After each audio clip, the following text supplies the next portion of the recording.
Okay हम लोग start करते हैं नया चैप्टर सॉल्यूशन फिजिकल केमिस्ट्री का 12th क्लास का, जिसकी बोर्ड में मार्किंग स्कीम 5 to 6 मार्क्स की है, सीबीएसई और एसएससी दोनों में। सॉल्यूशन का इंट्रोडक्शन हम लोग 9th क्लास से ही पढ़ते आ रहे हैं, चाहे 9th क्लास का सीबीएसई बोर्ड हो चाहे वो आईसीएसई बोर्ड हो। सॉल्यूशन की डेफिनेशन सबको पता है कि सॉल्यूशन एक होमोजेनियस मिक्सचर है जिसमें दो या दो से ज़्यादा कंपोनेंट को मिलाकर बनाया जाता है। Solution is a homogeneous mixture of two or more component having one phase. दो या दो से ज़्यादा केमिकल सब्सटेंस को मिलाकर जो होमोजेनियस सॉल्यूशन बनता है उसे कहते हैं सॉल्यूशन। बेसिकली हमारे सिलेबस में बाइनरी सॉल्यूशन है। बाइनरी मतलब जिसके दो कंपोनेंट हो। ऐसा सॉल्यूशन जो सिर्फ दो कंपोनेंट से मिलकर बना हो उसे बाइनरी सॉल्यूशन कहते हैं। ए और बी ये दो केमिकल सब्सटेंस है जिनको हम लोग मिक्स करके एक होमोजीनियस सॉल्यूशन बनाएंगे, एक होमोजीनियस मिक्सचर बनाएंगे जिससे सॉल्यूशन बोलेंगे। दो कंपोनेंट जिनको मिक्स करने पर सॉल्यूशन बन रहा है उन कंपोनेंट्स को एक को सॉल्यूट और दूसरे को सॉल्वेंट से क्लासीफाई किया जाता है। सॉल्यूट और सॉल्वेंट की डेफिनेशन क्या होती है? A chemical substance which is being dissolve, जिससे हमें डिजॉल्व करना है, जिससे हमें मिक्स करना है, उस कंपोनेंट को सॉल्यूट बोलेंगे। इन विच सॉल्यूट कैन बी डिजॉल्व, जिसमें हम लोग सॉल्यूट को डिजॉल्व करेंगे उसे बोलेंगे सॉल्वेंट। जैसे शुगर को हम लोग वाटर में डिजॉल्व करते हैं तो शुगर है सॉल्यूट और वाटर है सॉल्वेंट, क्योंकि सॉल्यूट डिजॉल्व हो रहा है और सॉल्वेंट है वाटर जिसमें हम लोग डिजॉल्व कर रहे हैं। दोनों को मिक्स कर दिया, ऐड कर दिया, तब बनता है सॉल्यूशन। सॉल्यूशन को डिफाइन करने के लिए सॉल्यूशन की अगर ओवरऑल प्रॉपर्टी आपको जाननी है, अगर आपसे कोई पूछता है कि इस सॉल्यूशन में सॉल्यूट का अमाउंट क्या है, इसके कंसंट्रेशन क्या है, तो उस कंसंट्रेशन को डिफाइन करने के लिए कई सारे टर्म्स हमारे सिलेबस में हैं। तो ये कंसंट्रेशन वर्ड है क्या जो सॉल्यूशन में सॉल्यूट के अमाउंट को डिफाइन करे। Concentration term is used to define the amount of solute which present in solution. Concentration क्या है? सॉल्यूट के अमाउंट को जो बताए, सॉल्यूशन में सॉल्यूट के जो अमाउंट को बताए उसे बोलते हैं कंसंट्रेशन। कई मेथड्स हैं जिन मेथड से हम लोग सॉल्यूशन की कंसंट्रेशन को एक्सप्रेस करते हैं। कौन कौन सी है? सबसे पहला जो टर्म है नॉर्मेलिटी, मोलरिटी, मोलालिटी, ये है मोलारिटी, ये है molality. Percentage by mass, percentage by mass by volume and percentage by volume. यहाँ पर है परसेंटेज मास बाय वॉल्यूम है, ये बाई ऑलरेडी लिखा हुआ है, इसे आप कट कर देना। परसेंट मास बाय वॉल्यूम, फिर है परसेंट बाय मास और फिर है परसेंट बाय वॉल्यूम। यह है concentration term. Capital N always stand for normality, capital M is always stand for molarity and capital M always stand for molality. Capital N normality, capital M molarity, small M molality. Percent mass by volume, percent by mass और percent by volume. हमें concentration term को समझना बहुत important है। अगर हमें concentration term और इनके फॉर्मूले नहीं लर्न है तो हम लोग सॉल्यूशन से रिलेटेड एप्लीकेशंस को नहीं कर पाएंगे।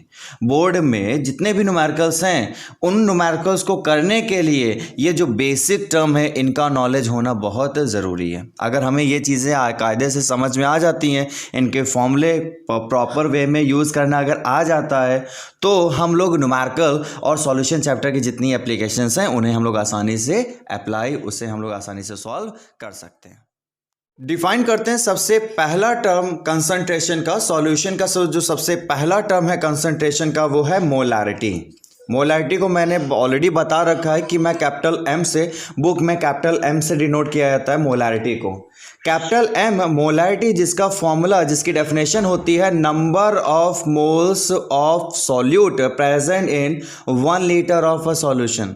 मोलैरिटी की डेफिनेशन वाइवा में अक्सर पूछी जाती है, number of moles of solute present in 1 litre of solution. 1 litre के सॉल्यूशन में सॉल्यूट के कितने मोल्स हैं, वो नंबर ऑफ मोल्स का जो मैग्नीट्यूड होगा वही उस सॉल्यूशन की मोलैरिटी होगी। मोल्स का फॉर्मूला हम लोगों को पता है वेट अपॉन मॉलिक्यूलर वेट। तो यहाँ पे wait of solute upon molecular weight of solute, यहाँ पे इतना किया, लेकिन यहाँ पे याद रखना जो वॉल्यूम यूज़ होगा वो इस फॉर्मूले में लीटर में यूज़ होगा, इस फॉर्मूले में वॉल्यूम लीटर में यूज़ होगा। लेकिन जितने भी हम लोग बोर्ड में या बुक की एक्सरसाइज के न्यूमेरिकल्स करते हैं तो वॉल्यूम ज़्यादातर केसेस में एमएल में दिया जाता है। तो वॉल्यूम अगर एमएल में है तो हमें उसे लीटर में कन्वर्ट करना पड़ेगा। तो अगर यहाँ पे वॉल्यूम एमएल में है तो ऊपर हम लोग क्या कर देंगे, 1000 कर देंगे। ये हमारा फॉर्मूला बन गया, molarity is equal to weight into 1000 upon molecular weight upon into volume in ml. अगर आप के न्यूमेरिकल में वॉल्यूम लीटर में दिया है और आपको सिर्फ यही फॉर्मूला लर्न है तो उस वॉल्यूम को आप एमएल में कन्वर्ट करके यहां पर यूज कर सकते हो। सेकंड टर्म है नॉर्मेलिटी। नॉर्मेलिटी को कैपिटल एन से डिनोट करते हैं और जिसका फॉर्मूला होता है number of gram equivalent of solute present in 1 litre of a solution. मैं फिर से बोलूंगा कि यहाँ पे जो वॉल्यूम होगा वो लीटर में दिया जाएगा। नॉर्मेलिटी को कैपिटल एन से डिनोट करेंगे जिसका फॉर्मूला होता है gram equivalent of A present in 1 litre of a solution. Normality जिसे हम लोग कैपिटल एन से डिनोट कर रहे हैं जिसका मतलब होता है कि 1 लीटर के सॉल्यूशन में सॉल्यूट के कितने ग्राम इक्विवेलेंट हैं। अब ग्राम इक्विवेलेंट है क्या, हम लोग आगे डिस्कस कर रहे हैं। ग्राम इक्विवेलेंट का फॉर्मूला होता है वेट अपॉन इक्विवेलेंट वेट। आपने क्या किया, ग्राम इक्विवेलेंट की जगह वेट अपॉन इक्विवेलेंट वेट रख दिया और वॉल्यूम अगर एमएल में है तो फिर वही चीज़ आपको करनी पड़ेगी 1000 अपॉन वॉल्यूम इन एमएल।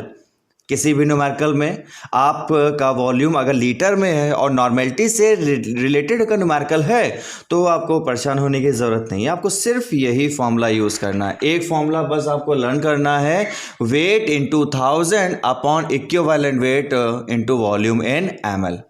अगर लीटर में है तो उस लीटर को हम लोग एमएल में कन्वर्ट करके ये फॉर्मूला हम लोग यूज़ कर सकते हैं।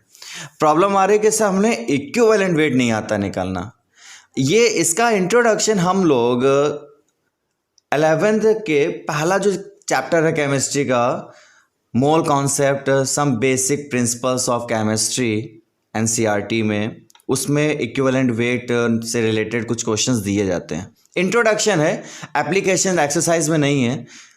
अब इक्विवेलेंट वेट का फॉर्मूला क्या होता है, molecular weight upon valency factor. Molecular weight हम लोगों को ऑलरेडी आता है निकालना।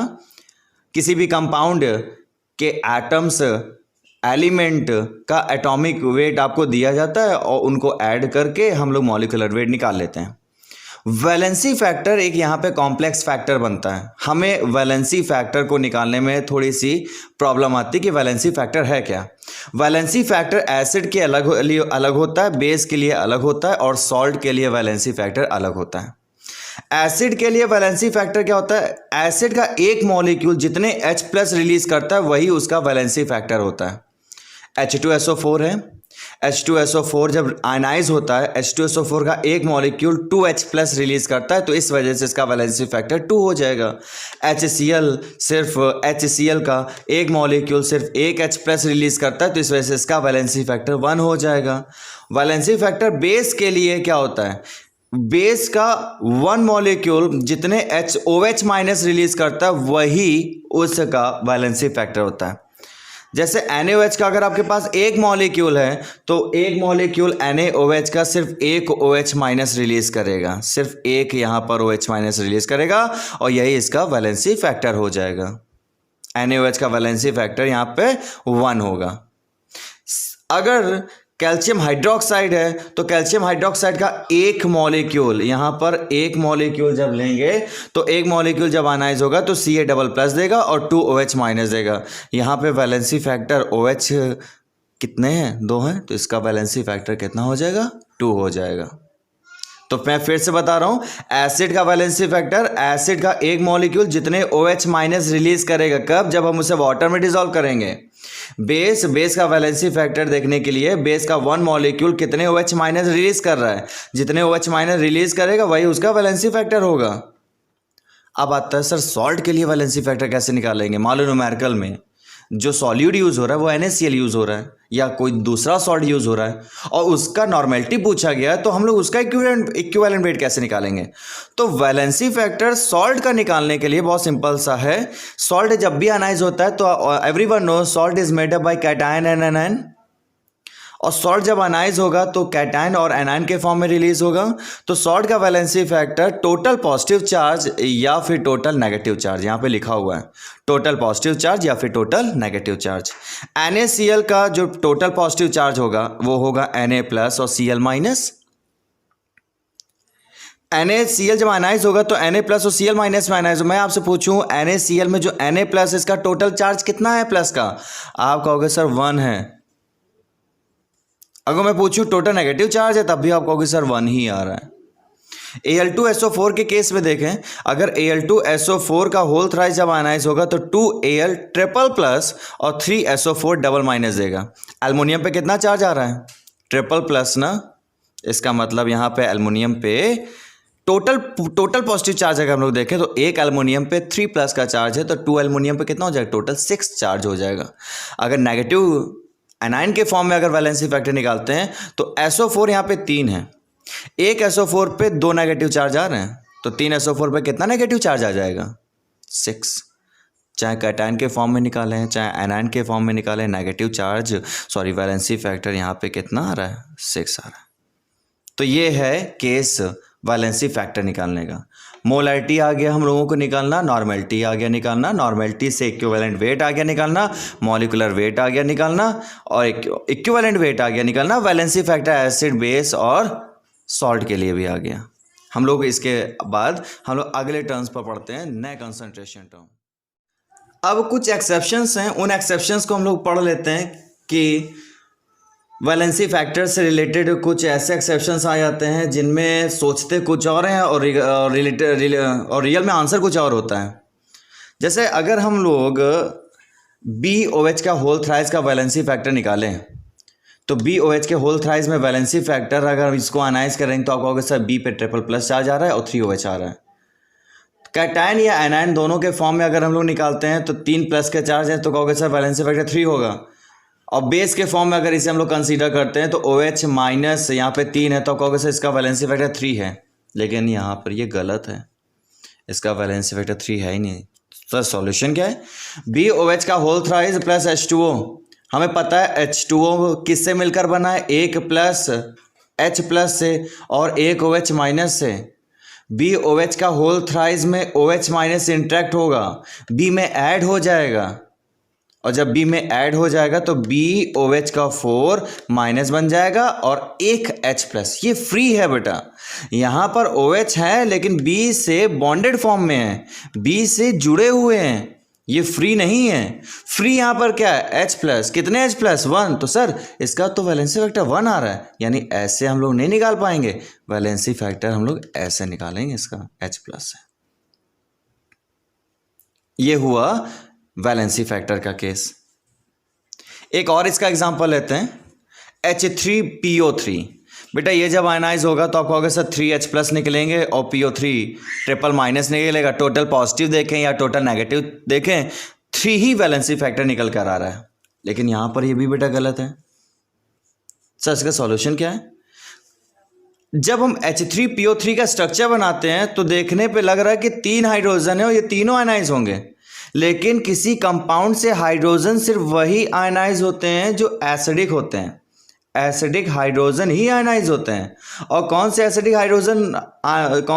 हाइड्रोजन एसिडिक होते हैं? सर वो हाइड्रोजन एसिडिक होंगे जो ऑक्सीजन से जुड़े होंगे। फिलहाल तो आपको इतना ही याद रखना है, मैंने तो और कुछ भी बताया था, फिलहाल अभी आपको यही याद रखना है। सर अगर हाइड्रोजन एसिडिक है तो इसका मतलब हुआ कि वो ऑक्सीजन से जुड़ा है। बेटा 3 हाइड्रोजन में सिर्फ 2 ही हाइड्रोजन यहाँ पर ऑक्सीजन से जुड़े नजर आ रहे हैं, एक हाइड्रोजन फास्फोरस जुड़ा है। तो एसिडिक हाइड्रोजन क्या आ रहा है? एक ये आ रहा है और एक ये आ रहा है। तो इसका वैलेंसी फैक्टर कितना आएगा? इसका वैलेंसी फैक्टर 2 आएगा। क्लियर? फिर एक आ रहा है H3PO2।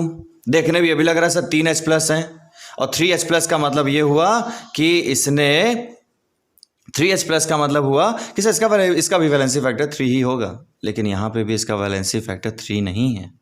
तो सर इसका वैलेंसी फैक्टर कितना है? इसका वैलेंसी फैक्टर को निकालने के लिए तुम्हें फिर से इसका स्ट्रक्चर ड्रॉ करना पड़ेगा।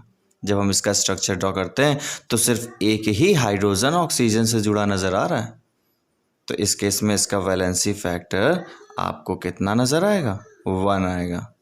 ये 2 हाइड्रोजन एसिडिक नहीं है। अगर एसिडिक नहीं है तो इसका मतलब ये आयनाइज नहीं होंगे, मतलब जब हम इस कंपाउंड को वाटर में डिजोल्व करेंगे तो ये दोनों हाइड्रोजन रिलीज नहीं होंगे। क्लियर? ये कुछ एक्सेप्शंस है जो वैलेंसी फैक्टर से रिलेटेड सीबीएसई बोर्ड में वाइवा में ज़्यादातर केसेस में एग्जामिनर ज़रूर पूछता है। वीडियो है मोलालिटी, जिसे स्मॉल m से डिनोट करते हैं। यहाँ पर आप स्मॉल m बना लें, जिसका फॉर्मूला होता है number of moles present in 1 kg of solvent. यहाँ पे वॉल्यूम का कोई फैक्टर नहीं आता है। मैं फिर से बोल रहा हूँ, मोलालिटी जिसका मीनिंग होता है number of moles of solute present in 1 kg of solvent. 1 kg of solvent आप जिसमें डिज़ोल्व कर रहे हो, यानी सॉल्वेंट मतलब B जो कंपोनेंट है उसका मास 1 kg होना चाहिए। उस 1 kg में सॉल्यूट के जितने मोल्स होंगे उसका मैग्नीट्यूड ही उस सॉल्यूशन की मोलालिटी होगा। अब हम इस फॉर्मूले को थोड़ा ओपन करने जा रहे हैं। मोल्स ऑफ ए, मोल्स का formula weight upon molecular weight. अगर केजी में वेट नहीं गिवन है, अगर ग्राम में गिवन है, तो यहाँ पर वेट ऑफ सॉल्वेंट ग्राम में लिखेंगे और ऊपर कर देंगे 1000, यानी हमने वेट को ग्राम में कन्वर्ट कर लिया। नेक्स्ट है percentage by mass. Percentage by mass का फॉर्मूला होता है weight of solute upon weight of solution into 100। जैसे ये न्यूमेरिकल में कहीं नहीं यूज़ होगा, लेकिन इसकी हेल्प से हम काफ़ी डेटा निकाल लेते हैं। कौन सा डेटा निकाल लेते हैं? जैसे न्यूमेरिकल में आप पढ़ोगे कि 20% by mass of NaCl solution दिया जाएगा। 20% by mass of NaCl solution. तो ये जो 20% बाय मास, ये आपको पकड़ना है न्यूमेरिकल में। 20% बाय मास में जो 20 होगा, या जो भी 20, 25 या 30 या 65 जो भी गिवन हो, वो सॉल्यूट का मास आपको कंसीडर करना है। अगर 20% बाय मास दिया है तो मास मतलब ग्राम, 20 ग्राम सॉल्यूट का मास है, और रेस्ट आपको मानना ही पड़ेगा कि 100 ग्राम के सॉल्यूशन में 20 ग्राम सॉल्यूट है। तो सॉल्वेंट फिर कितना होगा? 100 माइनस 20 कर देंगे, यहाँ पे कितना आ जाएगा? 80 ग्राम आ जाएगा। फिर परसेंट मास बाय वॉल्यूम, ये सबसे इंपॉर्टेंट है। परसेंट बाय मास में एक एग्जांपल करते हैं, क्योंकि इसका कोई फॉर्मूला नहीं है फिलहाल। 20% weight by volume of NaCl solution numerical में कहीं दिया जाएगा, लिखा होगा मास बाय वॉल्यूम या वेट बाय वॉल्यूम या फिर W/V लिखा होगा। तो 20 जो दिया होगा, ये W जो लिखा हुआ है, इसका मतलब होता है वेट। 20 ग्राम क्या मानना है आपको? 20 ग्राम सॉल्यूट का मास, और नीचे जो V दिया गया है इसका मतलब हुआ सॉल्यूशन का वॉल्यूम ml में। 20% मास बाय वॉल्यूम दिया है तो 20 ग्राम वेट हो जाएगा सॉल्यूट का, और 100 ml सॉल्यूशन का वॉल्यूम होगा। तो जैसे 20 दिया है, ये आ गया वेट, और वॉल्यूम नीचे दिया गया, तो आपको अपने मन से लिखना पड़ेगा कि 100 ml ऑफ सॉल्यूट है ये।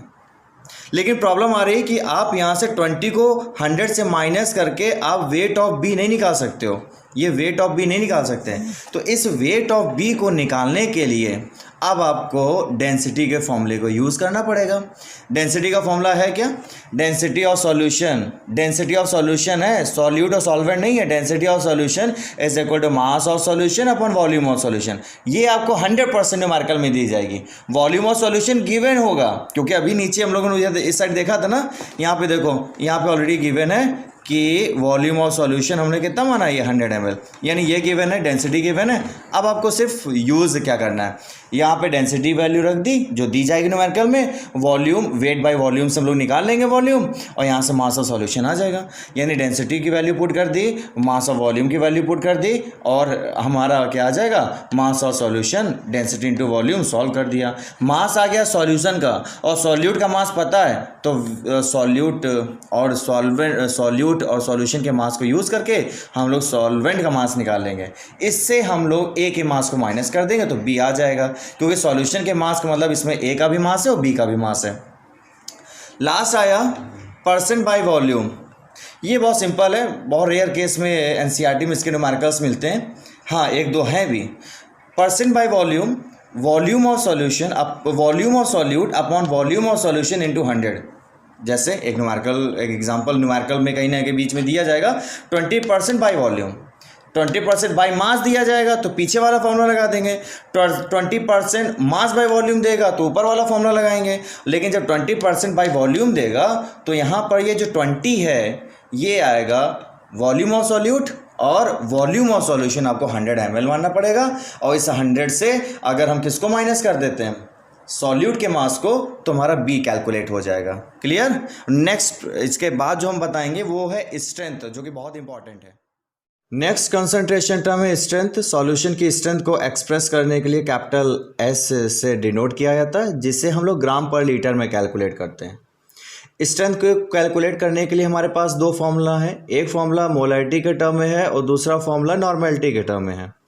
मोलैरिटी के टर्म में स्ट्रेंथ का फॉर्मूला है मोलैरिटी इनटू मॉलिक्यूलर मास। लेकिन ये फॉर्मूला कहाँ से आया, मैं फिर से कह रहा हूँ, स्ट्रेंथ को हम लोग ग्राम पर लीटर में कैलकुलेट करते हैं। सॉल्यूशन की स्ट्रेंथ हमें यह बताती है कि 1 लीटर के सॉल्यूशन में सॉल्यूट के कितने ग्राम प्रेजेंट हैं। जैसे मान लो NaCl के 1 लीटर के सॉल्यूशन में 5 ग्राम NaCl के हैं तो उसकी स्ट्रेंथ हो जाएगी 5 ग्राम पर लीटर। 1 लीटर के NaCl सॉल्यूशन में 5 ग्राम NaCl है। स्ट्रेंथ को हमेशा ग्राम पर लीटर में कैलकुलेट करते हैं, जिसका एक फॉर्मूला मोलैरिटी के टर्म में है मोलैरिटी इनटू मॉलिक्यूलर मास। ये कैलकुलेट कहाँ से करते हैं, चलो देखते हैं। फॉर्मूला हमारे पास है molarity is equal to weight of solute into 1000 upon molecular weight of solute into volume of solution in ml। यहाँ पे volume of solution in ml में है। मोलैरिटी वेट तो ग्राम में होगा और वॉल्यूम अगर हम लोग लीटर में लिखेंगे तो देखो यहाँ से मैंने 1000 स्किप कर दिया। अगर वॉल्यूम ml में है तो ऊपर 1000 है, अगर यहाँ पे वॉल्यूम लीटर में तो 1000 यहाँ से स्किप कर दिया, क्योंकि अब वो ml को हमने लीटर में कन्वर्ट कर लिया तो 1000 कट जाएंगे। क्लियर। हमें ग्राम पर लीटर को सब्जेक्ट बनाना है, क्योंकि ग्राम पर लीटर को जब हम सब्जेक्ट बनाएंगे यानी वेट अपॉन वॉल्यूम को सब्जेक्ट बनाएंगे और वेट अपॉन वॉल्यूम ही क्या आएगा, स्ट्रेंथ। इसको सब्जेक्ट बनाते हैं। मॉलिक्यूलर मास इंटू मोलैरिटी आ जाएगा, मोलैरिटी इंटू मॉलिक्यूलर मास। यहाँ क्या बचा, वेट ग्राम में और वॉल्यूम ऑफ सॉल्यूशन लीटर में। मास अपॉन वॉल्यूम ग्राम पर लीटर आ गया, और W अपॉन V की जगह यहाँ क्या पुट कर देंगे, S, क्योंकि स्ट्रेंथ का मतलब क्या होता है, ग्राम पर लीटर। स्ट्रेंथ का मतलब होता है weight of solute in gram present in V litre of solution. Wait of solute present in V litre of solution, जिसकी जगह मैंने यहाँ पुट क्या कर दिया, S पुट कर दिया। S क्या है, स्ट्रेंथ। तो स्ट्रेंथ का फॉर्मूला यहाँ से क्या आ गया, मोलैरिटी इंटू मॉलिक्यूलर मास। एक नॉर्मेलिटी के टर्म में भी फॉर्मूला है, strength is equal to normality into equivalent mass. Normality का फॉर्मूला लिखा, normality is equal to weight of A gram में upon equivalent weight of A, और यहाँ पे आएगा वॉल्यूम ऑफ सॉल्यूशन। यहाँ पे हम लीटर में लिख रहे हैं। बेटा यहाँ पे 1000 था फॉर्मूले में, लेकिन यहाँ से 1000 हमने हटा दिया। क्यों हटा दिया, क्योंकि वॉल्यूम कहाँ पर है, यहाँ पे लीटर में है। अगर ml में यहाँ पे होता तो ऊपर 1000 आ जाता यहाँ पर। ठीक। अब तुम्हें सब्जेक्ट किसको बनाना है, ग्राम पर लीटर को, तो ये यहाँ पर चला जाएगा। यहाँ पर आ जाएगा normality into equivalent weight of solute. यहाँ से चाहो तो ए लिखो, चाहे तो ना लिखो, ये वो कंसीडर किया जा सकता है। तो आ गया आपका wait of solute upon volume of solution. ये आएगा बेटा ग्राम में और ये आएगा आपका लीटर में, और वेट अपॉन वॉल्यूम ग्राम पर litre is equal to strength. तो फॉर्मूला एक और आ गया, normality is equal to normality into equivalent weight of A is equal to strength. ये आपका एक और फॉर्मूला निकल के आया स्ट्रेंथ का। एक स्ट्रेंथ का ये फॉर्मूला है, एक स्ट्रेंथ का ये फॉर्मूला है, और ये दोनों फॉर्मूले आपको याद करने हैं। इनकी इंपॉर्टेंस कहाँ पर है बेटा, जब हम लोग न्यूमेरिकल्स करते हैं तब एक तो ये फॉर्मूले यूज़ होंगे, दूसरी चीज़ जो वॉल्यूमेट्रिक टाइट्रेशन जब करते हैं हम लोग, जो बोर्ड में प्रैक्टिकल करते हैं वॉल्यूमेट्रिक टाइट्रेशन का, उनमें स्ट्रेंथ निकाला जाता है। और ये CBSE के कंपैरिजन में ICSE में ये फॉर्मूला ज़्यादा पूछा जाता है। हाँ, अगर CBSE का बोर्ड वाला क्वेश्चन होता है तो वाइवा में ये तो क्वेश्चन पूछे जाते हैं, एग्जामिनर अक्सर पूछते हैं। इसके अलावा भी ये बहुत इंपॉर्टेंट रोल प्ले करता है। नेक्स्ट टॉपिक है relation between molarity and molality. बहुत सिंपल है, बस थोड़ी सी लेंथी प्रूविंग है। मोलैरिटी का फॉर्मूला हम लोगों को पता है, wait into 1000 upon molecular weight into volume of solution in ml। आपको इस फॉर्मूले से आपको सब्जेक्ट बनाना है वेट ऑफ ए को। वेट ऑफ ए को सब्जेक्ट बनाओगे तो ये दोनों मोलैरिटी के साथ मल्टीपल फॉर्म में आ जाएंगे और 1000 अपॉन फॉर्म में आ जाएगा। अगर आप इस फॉर्मूले में वेट ऑफ ए को सब्जेक्ट बनाओगे तो आपका ये इक्वेशन बन जाएगा। इसको इक्वेशन फर्स्ट मान लो। क्लियर? फिर मोलैरिटी का फॉर्मूला लिखो और मोलैरिटी के फॉर्मूले में वेट ऑफ सॉल्वेंट को सब्जेक्ट बना लो। तो वेट ऑफ सॉल्वेंट को सब्जेक्ट बनाओगे तो ये यहाँ आ जाएगा और इसकी जगह पे मोलैरिटी आ जाएगी, इक्वेशन सेकंड बन जाएगी। अब आपको काम क्या करना है, इस फॉर्मूले में वेट ऑफ ए की वैल्यू पुट करनी है। Put the value of weight of A, मतलब सॉल्यूट का वेट जो मोलैरिटी से आपने निकाला है उसे आप सेकेंड इक्वेशन में पुट कर दो। जब आप सेकेंड इक्वेशन में पुट करोगे यानी ये वाली वैल्यू आपको यहाँ प्लेस करनी है, तो आपने प्लेस कर दिया, 1000 कट जाएंगे, upon molecular weight into M आएगा। फिर मोलर इसके आगे और आप जब सॉल्व करते हो तो मॉलिक्यूलर वेट और मॉलिक्यूलर वेट कट जाएंगे, और सॉल्व करोगे तो लास्ट में आपका बनता है वेट ऑफ बी, मतलब weight of solvent is equal to molarity volume of solution ml में अपॉन मोलैरिटी। ये हो गई थर्ड इक्वेशन। मैं फिर से बोल रहा हूँ, पहले वाले फॉर्मूले में आपको सब्जेक्ट बनाना है वेट ऑफ सॉल्यूट, मोलैरिटी के फॉर्मूले से वेट ऑफ सॉल्वेंट को सब्जेक्ट बनाओ मोलैरिटी के फॉर्मूले से, और मोलैरिटी के फॉर्मूले में आपको वेट ऑफ सॉल्वेंट की वैल्यू पुट करनी है, तब आपका ये मिल जाएगा वेट ऑफ सॉल्वेंट। हमारे पास फॉर्मूला है density of solution is equal to weight of solute plus weight of solvent upon weight of solution. भैया ऊपर weight of solute plus weight of solvent क्या है, डेंसिटी फॉर्मूला क्या होता है, मास अपॉन वॉल्यूम। तो density of solution is equal to mass of solution upon volume of solution.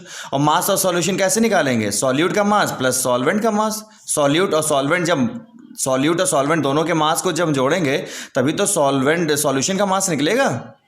तो ये फॉर्मूला आ गया, इसे इक्वेशन 4 मान लो। यहाँ पर WA सॉल्यूट के वेट का फॉर्मूला जो हमने ये निकाला, वेट ऑफ बी जो फॉर्मूला ये निकाला, दोनों को यहाँ पे पुट कर दो। मैंने लिखा हुआ है put the value of weight of A and wait of be in fourth equation. यानी इस इक्वेशन में सॉल्यूट का वेट सॉल्वेंट का वेट जब पुट कर देंगे तब आपके पास कुछ इस तरह की इक्वेशन आएगी।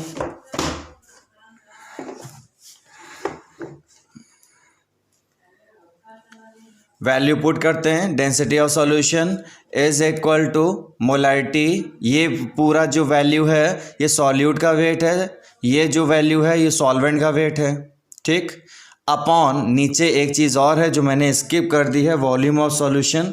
इसके नीचे यहाँ पर जगह नहीं है, मैं एरो करके लिख दे रहा हूँ। अपॉन आपको लिखना पड़ेगा डेंसिटी वाले फॉर्मूले में जब आप वैल्यू पुट कर दोगे, जो मैंने आपको यहाँ फॉर्मूला बताया, ये जो फॉर्मूला लिखा हुआ है आपके सामने, density of solution is equal to weight of solute plus weight of solvent upon volume of solution. इसमें आपको weight of solute weight of solvent दोनों की वैल्यू पुट करनी है, जो मैंने इक्वेशन भी ऑलरेडी लिख रखी। तो आपको कुछ इस तरह से सॉल्यूशन मिलेगा। ये मैंने वैल्यू पुट कर दी, देखो ये है वेट ऑफ सॉल्यूट का फॉर्मूला, ये है वेट ऑफ सॉल्वेंट का फॉर्मूला, अपॉन ऊपर ओवरऑल देखा जाए तो वेट ऑफ सॉल्यूशन आ गया। सॉल्यूट सॉल्वेंट दोनों को जोड़ देंगे तो वेट सॉल्यूशन का निकल आएगा, upon volume of solution. Density formula हो गया मास अपॉन वॉल्यूम। तो इसको जब हम लोग और सॉल्व करते हैं तो ये आपका मेन फॉर्मूला डिराइव्ड होता है। एक दो स्टेप मैंने स्किप कर दिए हैं, आप रफ में सॉल्व करना तो आपको ये इक्वेशन मिल जाएगी। Density is equal to capital M in bracket 1/m in plus molecular weight upon 1000। ये आपका एक फॉर्मूला डिराइव्ड होता है। यहाँ पर D सॉल्यूशन की डेंसिटी, सॉल्यूशन की मोलैरिटी और सॉल्यूशन की मोलैलिटी। MWT जो लिखा हुआ है यह है मॉलिक्यूलर वेट किसका, सॉल्यूट का। We have another relation between molarity and molality. Case 2. Molality का फॉर्मूला फिर से लिखा आपने, मोलालिटी का फॉर्मूला लिखा, मोलारिटी और मोलालिटी दोनों के फॉर्मूले लिखे हैं आपने। ये इक्वेशन फर्स्ट है, ये इक्वेशन सेकंड है। Equation first divided by equation second कर दो, यानी इस मोलारिटी के फॉर्मूले में मोलारिटी का डिवीज़न करना है। क्लियर? डिवीज़न आप करोगे, डिवीज़न में होता है क्या, दिस अपॉन दिस आएगा। जब किसी फ्रैक्शन में किसी दूसरे फ्रैक्शन का डिवाइड करते हैं, जो नीचे वाला फ्रैक्शन होता है वो ऊपर मल्टीपल फॉर्म में हो जाएगा, ये वैसे ही रहेगा और यहाँ पे इनटू आ जाएगा और इसका उल्टा यहाँ लिख देंगे, है ना। ये अगर ना आया हो मैथ के स्टूडेंट्स तो आपको ऑलरेडी आता होगा। जैसे आपने सीखा है, मान लो x is equal to a upon b है फर्स्ट और y upon c upon d है ये second. x divided by y अगर करना है तो यहाँ लिखेंगे a अपॉन b और ये डिवाइड करें तो मल्टीपल में आ जाएगा d अपॉन c। यही मैंने यहाँ पर किया हुआ है। ठीक, 1000 से 1000 कट जाएगा, मॉलिकुलर वेट से मॉलिकुलर वेट कट जाएगा। आपका फॉर्मूला आ गया molarity upon molality is equal to weight of solvent upon volume of solution in ml।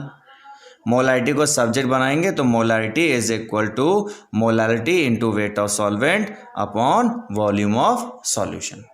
बेटा ये आपकी बुक्स में नहीं होंगे, बहुत ऐसे कॉम्प्लेक्स न्यूमेरिकल्स आ जाते हैं जिनमें समझ नहीं आता कहाँ से क्या निकाल के कौन सा फॉर्मूला लगाएं। तो कुछ ये डायरेक्ट फॉर्मूले हैं जो आपको माइंड में रखने हैं। ये मान के चलो ये दो फॉर्मूले याद करने से आपका क्वेश्चन कम से कम एक पेज का जो लेंदी हो रहा था वो कम हो जाता है, काफ़ी शॉर्टकट्स आ जाती हैं अगर आप ये दो फॉर्मूले याद कर लेते हो। नेक्स्ट टॉपिक है मोल फ्रैक्शन। मोल फ्रैक्शन के लिए समझो कि एक कंटेनर है, इस कंटेनर में हमने सॉल्वेंट ले रखा है, वाटर है, और इसमें मुझे ऐड करना है सॉल्यूट। ये सॉल्यूट है, सॉल्यूट जब सॉल्वेंट में डिज़ोल्व करेंगे तभी तो सॉल्यूशन बनेगा। a प्लस बी दोनों कंपोनेंट हैं सॉल्यूशन के, जब a b में मिक्स होगा तब जाके सॉल्यूशन बनेगा। क्लियर? अब मान लो कि जो a है इसके मोल्स हैं Na, यानी Na मोल्स हम b में डिज़ोल्व कर रहे हैं, तो b के भी तो कुछ मोल्स होंगे, तो b के मोल्स हैं Nb। तो टोटल मोल्स कितने हो गए? Nt का मतलब टोटल मोल्स। टोटल मोल्स आप बोलोगे sir Na plus Nb, total moles हैं सॉल्यूशन में Na प्लस Nb। मैंने कहा मोल फ्रैक्शन बताओ। मोल फ्रैक्शन ऑफ A का मतलब हुआ कि टोटल मोल्स में A के कितने मोल्स हैं, टोटल मोल्स में A के कितने मोल्स हैं, वो होता है mole fraction of A। Moles of A upon Na plus Nb। ऐसे ही निकालते हैं मोल fraction of B। Mole fraction of B का फॉर्मूला क्या बनेगा? Nb upon Na plus Nb। Mole fraction of A का मतलब moles of A upon total moles, mole fraction of B का मतलब moles of B upon total moles. अगर हम इन दोनों को ऐड कर दें, मोल fraction of A plus mole fraction of B add करते हैं तो हमें एक इक्वेशन मिलती है mole fraction of A plus mole fraction of B equal to mole of A upon total mole plus moles of B upon total mole. Solve करने पर आता है mole fraction of A plus mole fraction of B is equal to 1। यानी अगर solution में 3 component होते तब भी फॉर्मूला बनता moles of A plus moles of B plus moles of C is equal to 1। अगर सॉल्यूशन के 4 कंपोनेंट्स होते, सॉल्यूशन में 4 कंपोनेंट्स होते, तब भी फॉर्मूला बनता moles of A plus moles of B plus moles of C plus moles of D is equal to 1। यानी sum of the mole fractions of the all components of a given solution always come 1। अब इससे एक नया derivation है, उस derivation को हम लोग समझते हैं। Relation between molarity and mole fraction of A और B मैंने लिखा हुआ है। Relation between molarity and mole fraction of A या फिर मोल फ्रैक्शन ऑफ B। कुछ नहीं करना है, बहुत सिंपल से प्रूविंग है। Equation first divided by equation second. कौन सी है इक्वेशन फर्स्ट और इक्वेशन सेकंड? ये है इक्वेशन फर्स्ट, ये है इक्वेशन सेकंड। इसी इक्वेशन को आपको डिवाइड करना है जैसा कि मैंने लिखा हुआ है। ठीक, mole fraction of A upon mole fraction of B करेंगे तो टोटल मोल कट जाएंगे। फिर इसी को और आगे सॉल्व करते हैं तो देखोगे यहाँ से क्या मिलता है, mole fraction of A upon mole fraction of B is equal to moles of A. हमने क्या किया, मोल्स ऑफ बी का फॉर्मूला ओपन कर दिया। यहाँ पे ये जो मोल्स ऑफ बी है इसका फॉर्मूला ओपन कर दिया। यहाँ पे आ गया मोल्स वेट, मोल का फॉर्मूला होता है वेट अपॉन मॉलिक्यूलर वेट, तो moles of B is equal to weight of B upon molecular weight of B. इसको और सॉल्व कर लिया, ये हमें मिल गया। आपको सब्जेक्ट इसे बनाना है, इतने को आप सब्जेक्ट बनाओ, यानी moles of solute upon weight of solvent. Clear? इसको सब्जेक्ट बनाओगे तो ये चीज़ इधर चली जाएगी कि नहीं जाएगी? अगर इसको हम लोग यही रखते हैं तो ये चीज़ देखो मल्टीपल फॉर्म में है, यहाँ आएगी तो डिवाइड फॉर्म में हो जाएगी। वही चीज़ हुआ, moles of A upon weight of solvent is equal to mole fraction of A into mole fraction of B into 1 upon molecular weight of solvent. एक काम करो, 1000 का बोथ साइड हमने मल्टीपल कर दिया। जब हम 1000 का मल्टीपल बोथ साइड करते हैं तो ये जो फॉर्मूला निकल कर आ रहा है यही तो मोलैरिटी का फॉर्मूला है। क्यों? मोलैलिटी का फॉर्मूला है। मोल्स ऑफ ए का formula wait upon molecular wait रखते हैं तो ये फॉर्मूला पूरा मोलैलिटी का निकल कर आता है।